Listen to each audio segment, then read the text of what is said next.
Honestly, I never thought a neighbor I grew up with would end up like this. I've always seen everything here in Cerro del Cuatro, but what happened with Cóndor, that really shook me up bad. I'd already noticed many kids were going down the wrong path for some time.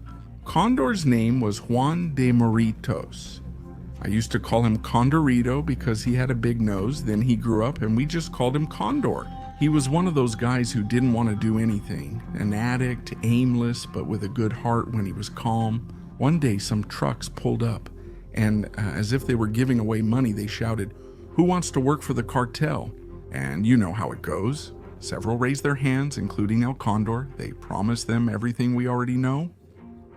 Old mansions, cars, cash, guns, drugs. Respect, he would become the Pablo Escobar of Guadalajara through addiction. He, who had already been to jail, lit up and believed it completely. He worked for about 2 months, according to them.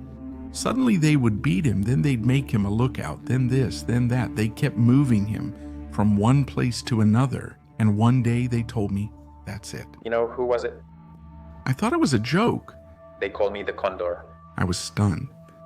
Turns out they beat him to death. Not gunshots, kidnapping, or a chase, just beatings. They left him lying there like trash. An ambulance found him and took him to the Green Cross. He regained consciousness there and made his way home by himself. He walked in, opened the door, and told his brother. Let me sit down for a bit. He collapsed right there. His organs were already ruptured. A neighbor who was a nurse tried to help him, but there was nothing to be done. He doesn't have a pulse anymore.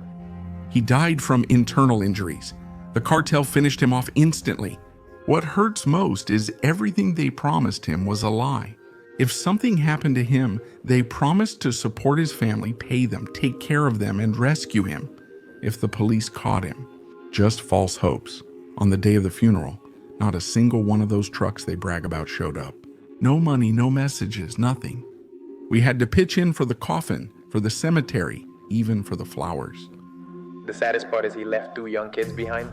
They're now teenagers and still struggling. They were promised a millionaire dad, but ended up with nothing and no dad. What his brother later told me broke me completely. Surely the Cóndor stole something, a few crumbs, a few grams, I don't know. Anything inside can cost you your life, and he paid for it like everyone else does. Because inside you have no friends, no family, and no second chances. And that's where you really understand how this whole thing works. No matter how much they're promised heaven, they always end up buried in the ground. And that day I understood that on this path, when it's your turn, it's your turn.